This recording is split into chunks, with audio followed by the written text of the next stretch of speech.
Baik, Assalamualaikum warahmatullahi wabarakatuh. Yang terhormat kepada dosen pembimbing pertama yaitu Bapak Dr. Muhammad Yusuf SEMM. Yang terhormat kepada dosen pembimbing kedua yaitu Ibu Profesor Dr. I Gusti Ketut Agung Ulupui SEMSI AKCA, dan yang terhormat kepada dosen penguji pertama dan dosen penguji kedua. Sebelumnya, perkenalkan, nama saya Suci Mahadewi dengan NIM 17066210883. Pada hari ini, izinkan saya untuk mempresentasikan seminar proposal hasil penelitian terkait pengaruh perputaran kas, manajemen aset, dan leverage terhadap kinerja keuangan pada perusahaan telekomunikasi di Thailand dan Indonesia. Berikut merupakan daftar isi yang nantinya akan dibahas. Yang pertama adalah latar belakang, yang kedua ada rumusan masalah, yang ketiga ada tujuan penelitian, yang keempat ada manfaat penelitian, yang kelima ada kajian pustaka, dan yang terakhir ada metode penelitian. Yang pertama saya akan membahas latar belakang penelitian, yaitu uh, perkembangan era digital yang pesat membuat persaingan yang begitu ketat antar perusahaan. Perusahaan perlu mengelola sumber daya yang dimiliki secara efisien, dan untuk mempertahankan reputasi yang baik sangat ditentukan oleh kinerja keuangan perusahaan. Baik, dengan adanya perkembangan era digital khususnya pada perusahaan telekomunikasi saat ini, dengan adanya 5G dan segala macamnya, dan adanya teknologi yang semakin berkembang, para perusahaan antar sektor telekomunikasi mengalami persaingan yang sangat ketat. Oleh karena itu, kinerja keuangan perusahaan yang baik atau profitabilitas yang perusahaan miliki harus sangat terjaga kestabilannya. Dapat dilihat di layar ini, di grafik ini, return on equity pada tahun 2019 sampai 2022 mengalami fluktuasi. Rata-rata return on equity tertinggi ada pada di tahun 2021, yang dimana pada tahun itu berarti perusahaan sektor telekomunikasi dapat mengelola modalnya dengan baik. Dan pada tahun 2022, eh, return on equity mengalami penurunan 3%, yang dimana penurunan tersebut dapat disebabkan oleh faktor-faktor yaitu seperti rasio likuiditas, solvabilitas, aktivitas, dan rasio profitabilitas. Berikut merupakan latar belakang selanjutnya, yang dimana semakin cepat siklus perputaran kas, maka semakin juga kas kembali masuk ke perusahaan, dan kegiatan operasional akan cepat beroperasi kembali karena adanya kas yang mencukupi, yang dimana berarti perputaran kas sangat mempengaruhi kegiatan operasional perusahaan tersebut, yang dimana akan mempengaruhi profitabilitas atau kinerja keuangan perusahaan. Lalu selanjutnya, dalam menjalankan operasional, perusahaan telekomunikasi mengelola beberapa jenis aset seperti infrastruktur jaringan, spektrum frekuensi, dan teknologi yang canggih.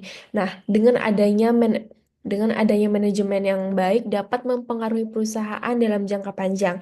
Karena dengan manajemen aset yang baik, berarti perusahaan dapat mengelola asetnya dengan baik dan mengefisiensikan aset yang ada, yang dimana hal tersebut dapat mempengaruhi kinerja keuangan perusahaan itu sendiri.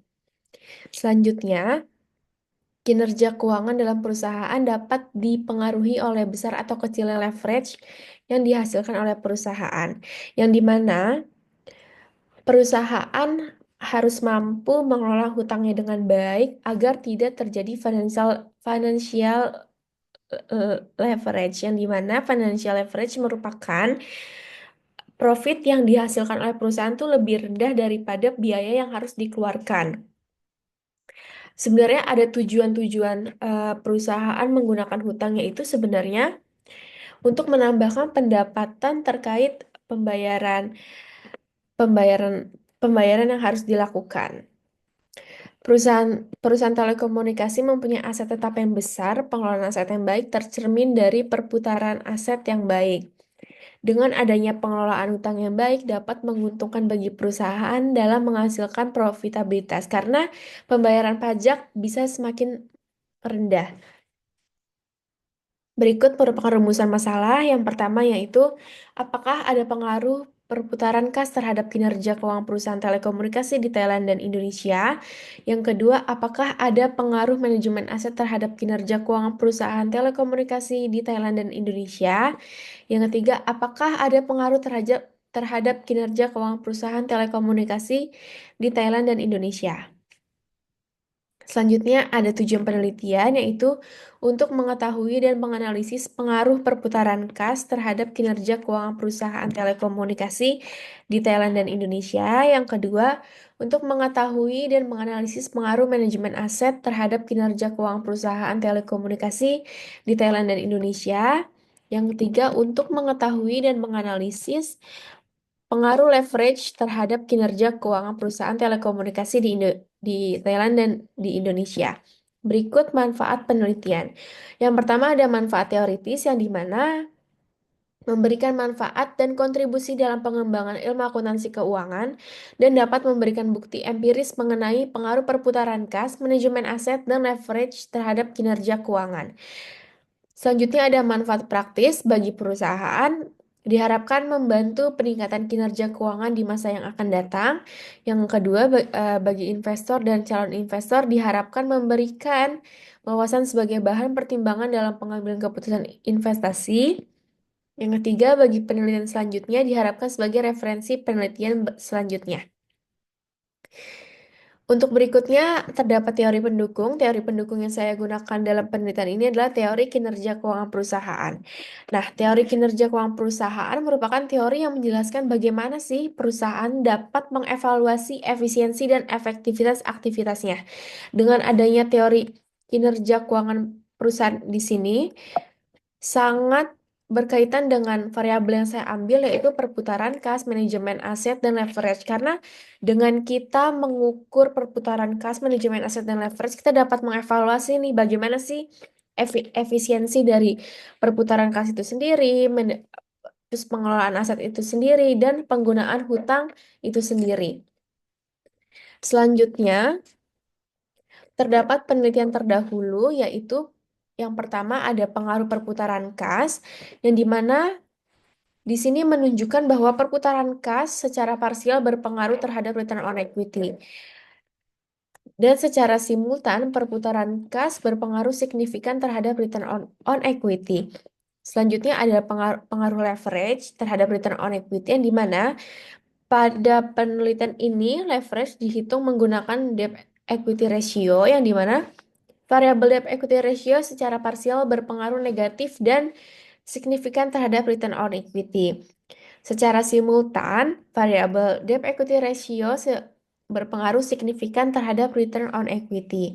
Selanjutnya ada pengaruh debt to equity ratio dan total asset turnover terhadap profitabilitas yang diukur dengan ROE.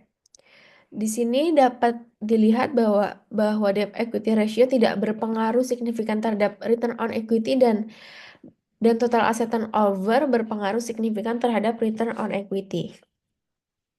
Selanjutnya terdapat kerangka teoritis yaitu untuk variabel X1-nya ada perputaran kas, X2-nya ada manajemen aset, X3-nya leverage. Untuk variabel dependennya atau variabel Y-nya ada kinerja keuangan. Di sini terdapat hipotesis penelitian di mana pada hipotesis penelitian pertama membahas tentang perputaran kas. Dapat diketahui bahwa semakin tinggi perputaran kas maka akan semakin baik karena dapat dikatakan bahwa semakin tinggi efisiensi penggunaan kas maka akan semakin besar keuntungan yang diperoleh. Dengan demikian, dapat dikatakan bahwa perputaran kas berpengaruh terhadap kinerja keuangan. Nah, di sini juga ada penelitian terdahulu dari Tan et al. 2020 dan Aprian dan Junaidi 2022. Perputaran kas berpengaruh positif dan signifikan terhadap kinerja keuangan. Maka dari itu, saya membuat hipotesis perputaran kas berpengaruh terhadap kinerja keuangan. Yang kedua, terdapat membahas total asset turnover ratio yang dimana manajemen aset diukur dengan menggunakan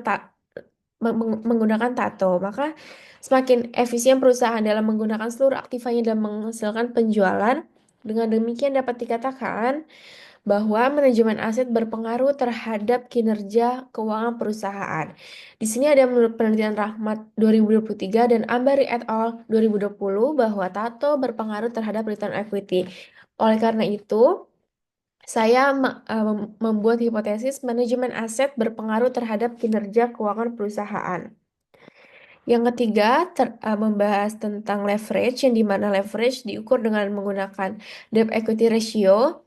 Semakin besar atau semakin tinggi dari nilai DER ini akan disimpulkan bahwa semakin besar utang perusahaan kepada kreditur. Hal tersebut di mana mengakibatkan keuntungan atau laba perusahaan itu menurun. Dengan demikian, dapat dikatakan bahwa leverage berpengaruh terhadap kinerja keuangan perusahaan. Menurut Liza et al. Dan Hernawati, debt to equity ratio berpengaruh terhadap return on equity. Maka dari itu, peneliti mengambil hipotesis leverage berpengaruh terhadap kinerja keuangan perusahaan. Di sini terdapat metode penelitian untuk unit analisisnya, perusahaan subsektor telekomunikasi yang terdaftar di Bursa Efek Indonesia dan Thailand Stock Exchange pada tahun 2019 sampai dengan 2022. Dan data yang digunakan dalam laporan ini berupa laporan keuangan tahunan. Selanjutnya terdapat populasi dan sampel. Populasi untuk perusahaan telekomunikasi yang berada di Indonesia berjumlah 17 perusahaan dan populasi yang berada di Thailand berjumlah 20 perusahaan. Metode sampling yang digunakan dalam penelitian ini adalah populasi sampling yang dimana populasi sampling itu mempunyai kriteria sendiri untuk mensortir atau memilih sampling yang ada. Nah, di sini merupakan kriterianya yaitu perusahaan yang terdaftar dalam Bursa Efek Indonesia dan tergabung dalam subsektor telekomunikasi periode 2019 sampai 2022 terdapat 17. Yang kedua, perusahaan yang terdaftar dalam Bursa Efek Thailand dan tergabung dalam subsektor telekomunikasi periode 2019 sampai dengan 2022 berjumlah 20. Yang ketiga, perusahaan telekomunikasi Indonesia yang tidak mengalami kerugian selama periode 2019 sampai dengan 2022 berjumlah 10. Perusahaan telekomunikasi Thailand yang tidak mengalami kerugian selama 2019 sampai dengan 2022 berjumlah 12. Jumlah perusahaan yang menjadi sampel penelitian adalah 22 perusahaan dan jumlah pengamatan selama periode 2019 sampai dengan 2022 adalah 110. Teknik pengumpulan data pada penelitian ini menggunakan data kuantitatif dan teknik yang digunakan adalah teknik dokumentasi. Yang dimana pada teknik dokumentasi ini saya mengamati dan menganalisis laporan keuangan. Untuk data yang digunakan dalam penelitian ini adalah data sekunder yang berasal dari Bursa Efek Indonesia dan Thailand Stock Exchange dari laporan keuangan perusahaan telekomunikasi dari perusahaan Indonesia dan Thailand. Selanjutnya ada operasionalisasi variabel yang dimana di sini terdapat variabel kinerja keuangan yang diukur dengan return on equity, lalu ada perputaran kas, ada manajemen aset yang diukur dengan total asset turnover ratio, ada leverage yang diukur menggunakan debt equity ratio. Selanjutnya ada teknik analisis yang pertama ada sebelumnya alat analisis yang digunakan dalam penelitian ini adalah EViews versi 12. Yang pertama ada analisis statistik deskriptif, yang kedua ada analisis regresi data panel, yang ketiga ada uji pemilihan model. Di uji pemilihan model ada uji Chow, uji Hausman, dan uji LM. Yang keempat ada uji asumsi klasik, yang kelima ada uji hipotesis. Sekian dan terima kasih presentasi seminar proposal dari saya. Mohon maaf bila ada kesalahan kata dan perbuatan. Wassalamualaikum warahmatullahi wabarakatuh.